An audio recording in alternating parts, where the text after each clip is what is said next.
Hola, buenas tardes. Vamos a dar inicio a este tutorial que tiene la función de hacer una réplica de la clase que tuvimos en línea. Como mencionamos, el tema que vamos a ver representa la unidad número 3, energía específica y régimen crítico. Y primero tenemos que iniciar definiendo qué es la energía. La energía es la capacidad de realizar trabajo. En un fluido habíamos hablado y distinguido tres tipos de energía. La energía cinética, que es la energía que posee un fluido en función de la velocidad que éste va adquiriendo. También tenemos nuestra energía potencial o gravitacional, que ésta se debe de acuerdo a la posición que tiene el fluido. Un fluido que se encuentra en una posición más elevada significa que tiene más carga o altura de posición o energía potencial con respecto a un punto de referencia. Y también tenemos la energía del flujo, que es la energía en función de la presión del fluido. Sabemos que presión es igual a peso específico por altura. Esto significa que entre más altura tenga el tirante, la presión va a ser mayor y por ende la energía de presión también.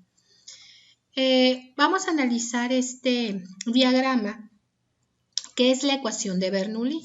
Y como punto de partida tenemos nuestro plano de referencia. Vamos a marcar esta cota como nuestra plana de referencia. Y aquí tengo una primera sección, hago un corte de mi canal. Esta es la base de mi canal que tiene una pendiente S sub 0. Y este es el flujo del agua que viene marcado con una línea azul.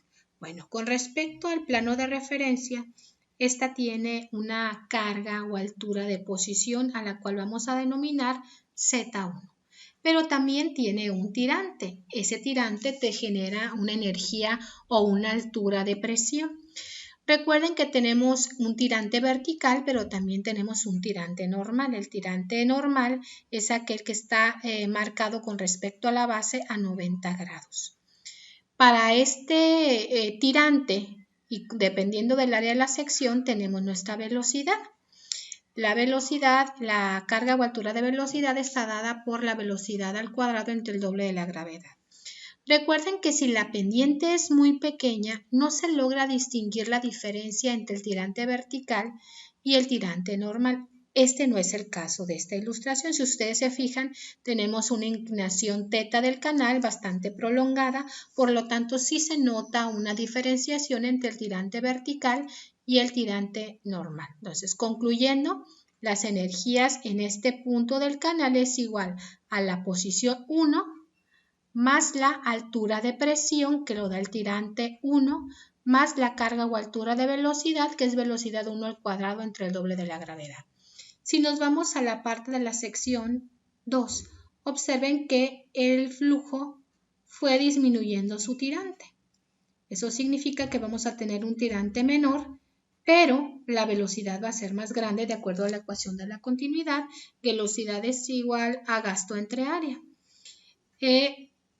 Y tenemos nuestra carga o altura total, que es la suma de la energía de posición o potencial más la energía de presión que la da el tirante, más la energía de la velocidad del fluido. En conclusión, tenemos esto, que la carga o altura total que posee el fluido en un punto específico está dada por la posición, la altura o carga o altura de presión que lo da el tirante y la carga o altura de velocidad. Observen que aquí yo no estoy manejando el tirante vertical como tal, pero esta es la relación del tirante vertical. ¿Cómo saco el tirante vertical? Pues el tirante normal por el coseno del ángulo. Pero ¿qué pasa a continuación? Retomo la ecuación que acabo de mostrar en la diapositiva pasada, pero hago una observación. Cuando teta, es decir, el ángulo de inclinación de la base del canal es prácticamente muy pequeño, es decir, que tiende a cero, entonces este tirante no se ve influido por el coseno del ángulo.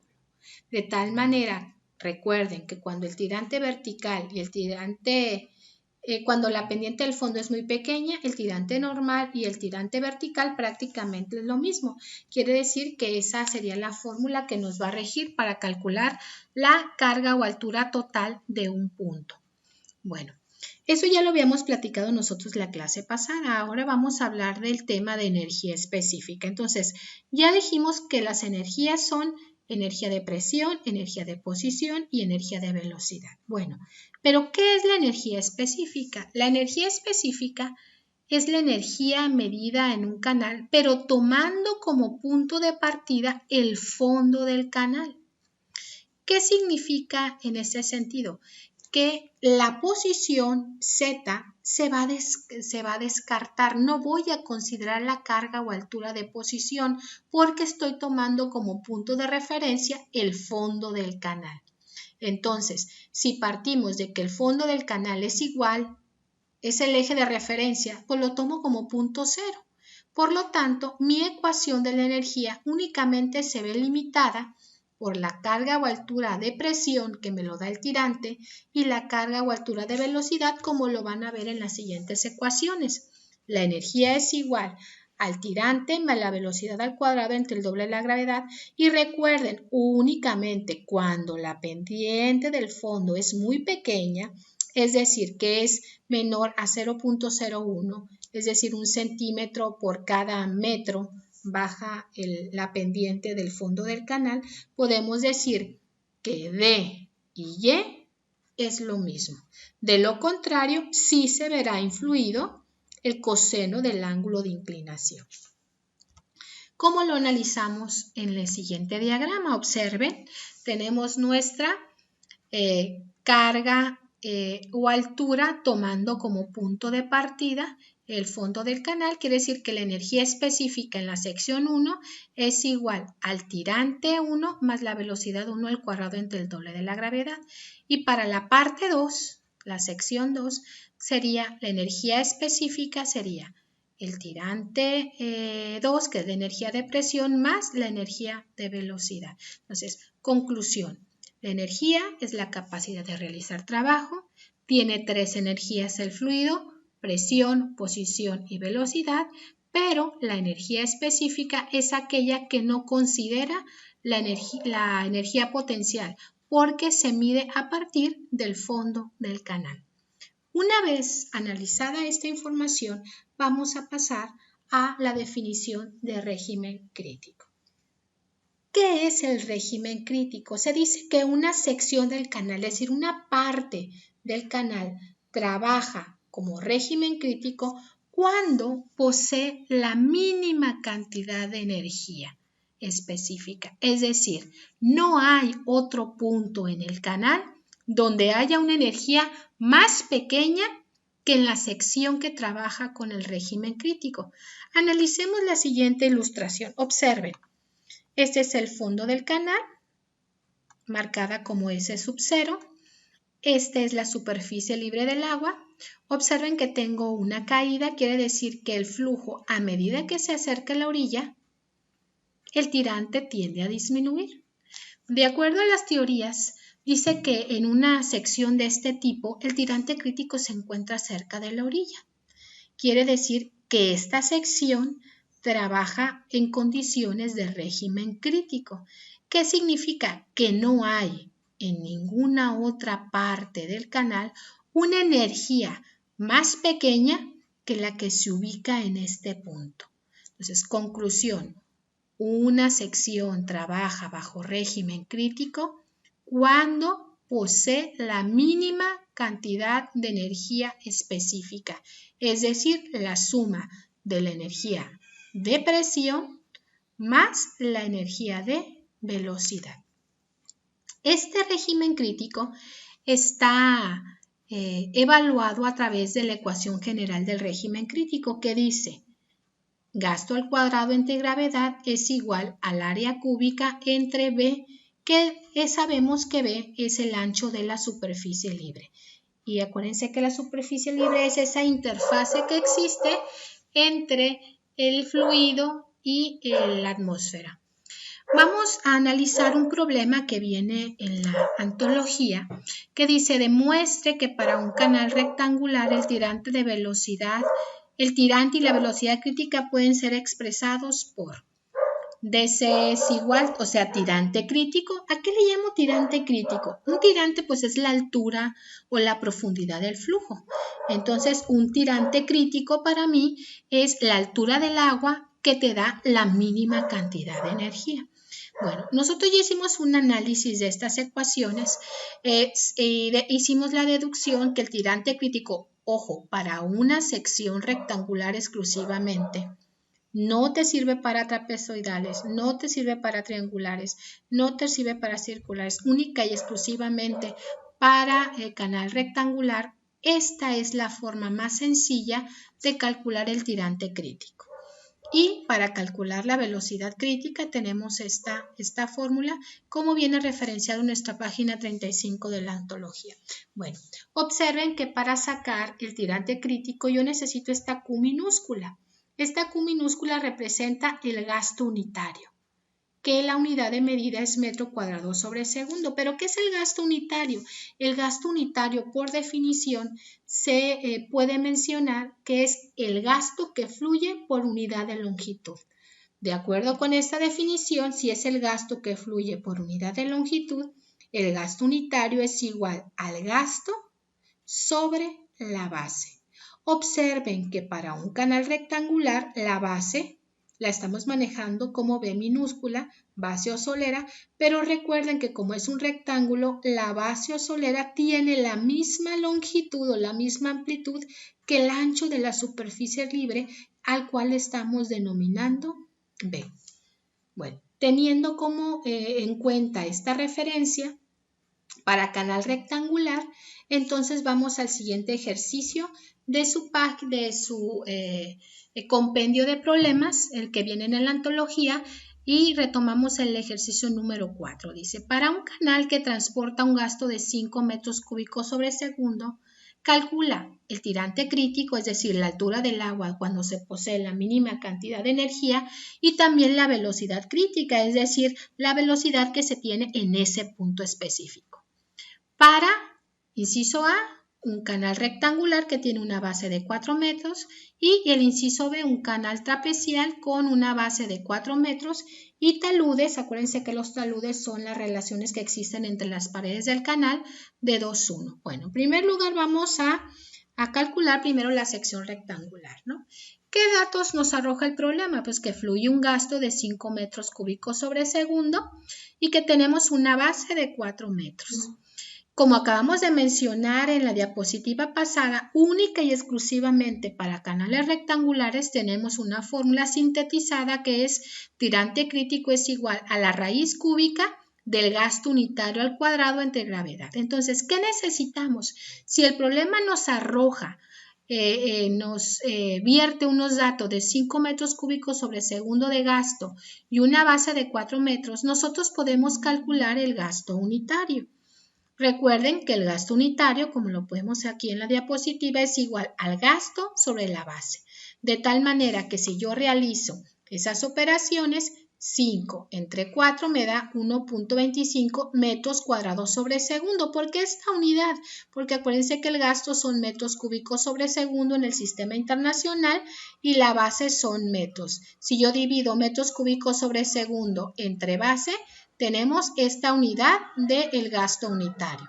Bueno, ya teniendo el gasto unitario y conociendo la aceleración de la gravedad de 9.81 metros sobre segundo al cuadrado, damos la sustitución de los valores y tenemos que nuestra altura de agua cuando trabaja en una sección crítica es de aproximadamente 54 centímetros, 0.54 542 metros. Bueno, ya sabemos el tirante crítico. Ahora vamos a calcular la velocidad del fluido en ese punto específico. ¿Qué conocemos? Tenemos una fórmula en la diapositiva pasada, pero vamos a partir de la ecuación de la continuidad. ¿Qué me dice la ecuación de la continuidad? Que el gasto es igual a la velocidad por área. Quiere decir que despejando, la velocidad es igual al gasto entre área. Y como sabemos que es un canal rectangular, el área está dada por la base y la altura. la base denotada por la letra B, y la altura del agua, que es el tirante crítico que nosotros acabamos de encontrar. Quiere decir que si sustituyo valores, tenemos que la velocidad crítica es igual a gasto entre área, base 4 metros, y la altura, que es el tirante crítico, dándonos una velocidad de 2.306 metros sobre segundo. Entonces, ¿qué tengo en este momento? Tengo el tirante crítico y la velocidad crítica. El problema no me lo dice, pero puedo calcular la energía específica en ese punto. Porque, ¿qué dijimos que era la energía? La energía específica es el tirante más la velocidad al cuadrado entre el doble de la gravedad. Esa es la energía específica general. La energía específica en un punto crítico sería el tirante más la velocidad crítica al cuadrado entre el doble de la gravedad. El problema no lo da, no lo pide, pero sí lo podemos haber determinado. Bueno, vamos a dar paso al inciso B del problema 4 de la antología, y me dice que es un canal trapezial que tiene taludes 2,1. Recuerden que el primer valor, si no lo especifica el problema, es la parte horizontal y el 1 es la parte vertical. Tenemos nuestra imagen de nuestro canal, la base son 4 metros y tenemos nuestro tirante crítico, que es el que vamos a determinar. Bueno, si sabemos que el talud es 2,1, ya habíamos platicado que esta parte de aquí se calculaba por T por D. T es el talud y DC en este caso sería nuestro tirante. Entonces, esta parte horizontal sería 2DC, que sería T por D. Y acá también sería T por D. ¿Para qué hacemos esa deducción? Porque ocupamos el ancho de la superficie libre, que es igual a la base más 2DC más 2DC, es decir, 4DC. Tenemos el ancho de la superficie libre es igual a 4 más 4DC. Teniendo esa información, ojo, vamos a calcular el tirante crítico de una sección trapezial. No podemos utilizar la fórmula simplificada porque es única y exclusivamente para canales rectangulares. Entonces vamos a utilizar la ecuación general del régimen crítico, que me dice que el gasto cuadrado entre gravedad es igual al área cúbica entre el ancho de la superficie libre. Y ocupo el área de el área hidráulica de ese canal. Recordemos que ya habíamos manejado esta ecuación. El área es igual a BD más TD cuadrada. Es decir, la base por el tirante más el talud por el tirante al cuadrado. Entonces, teniendo estas dos informaciones, ya puedo sustituir los valores y me queda de la siguiente manera. Gasto al cuadrado. Observen que yo no estoy manejando unidades porque lo trabajo todo en el sistema internacional, entonces ya sé que el tirante es una altura y me va a dar en metros, siempre y cuando todo esté ingresado en las unidades específicas. Entonces el gasto sería 5 al cuadrado entre 9.81, que es la aceleración de la gravedad. Esta es mi área, recuerden, base 4 metros. Tirante, pues es la incógnita, quiere decir que lo voy a sustituir por la variable DC, más talud, que el talud son 2, por el tirante al cuadrado, DC al cuadrado, toda esa expresión elevado al cubo. Por consiguiente, vamos una vez teniendo los valores de la fórmula sustituidos, nuestro tirante calculado con nuestra calculadora, encontramos la raíz y sabemos que nuestro tirante es 0.497 metros, es decir, aproximadamente 50 centímetros. Una vez que nosotros tengamos el tirante crítico, pues podemos proceder a calcular la velocidad. Yo no lo tengo aquí hecho en esta diapositiva porque les voy a pedir que ustedes lo realicen. ¿Cómo vamos a calcular la velocidad del fluido en ese punto crítico? Pues a través de la ecuación de la continuidad. ¿Qué dice la ecuación de la continuidad? Que gasto es igual a velocidad por área. Entonces, si hago un despeje, la velocidad es igual al gasto entre área. El gasto ya lo tenemos, son 5 metros cúbicos sobre segundo, y el área la podemos calcular porque el área está en función de la base y el tirante, que tenemos una base original de 4 y un tirante que acabamos de encontrar. Entonces, sustituyendo en la ecuación de la continuidad, podemos encontrar nuestra velocidad crítica. Y nuevamente, como lo expresé en el ejercicio pasado, si quisiera calcular la energía específica en ese punto, pues tendría mi tirante y mi velocidad. Y recuerden que energía específica es igual a tirante más velocidad al cuadrado entre el doble de la gravedad. No lo pide el problema, no lo calculo, pero sí podría haberla determinado. Bueno, hasta ahí concluimos con el ejercicio de clase. En un ejercicio de tarea les pide, además de estas consideraciones, que calculen la pendiente crítica. Bueno, para calcular la pendiente crítica vamos a proceder con la ecuación de Chess-Manning. Recuerden que Chess-Manning nosotros cotidianamente la manejamos en función del gasto, que es gasto es igual a área entre rugosidad, radio hidráulico a la 2/3, pendiente a la 1/2. Pero originalmente la ecuación de Chess-Manning está en virtud de la velocidad. Entonces, si quiero calcular la pendiente crítica, pues despejo la pendiente que está marcada con la letra S. A mí me dan una rugosidad en el problema que tiene que ver con la superficie rugosa con el que está constituido del material de composición del canal, la velocidad que la podemos calcular de esta manera, y el radio hidráulico que está en función de las dimensiones del canal, es decir, del área y el perímetro mojado. Si nosotros ya tenemos todas las dimensiones, podemos calcular el área y el perímetro mojado. De esa manera calcularía mi tirante crítico. Entonces, hemos llegado al final del tutorial del día de hoy y en espera de los trabajos que se envían a plataforma. Muchísimas gracias.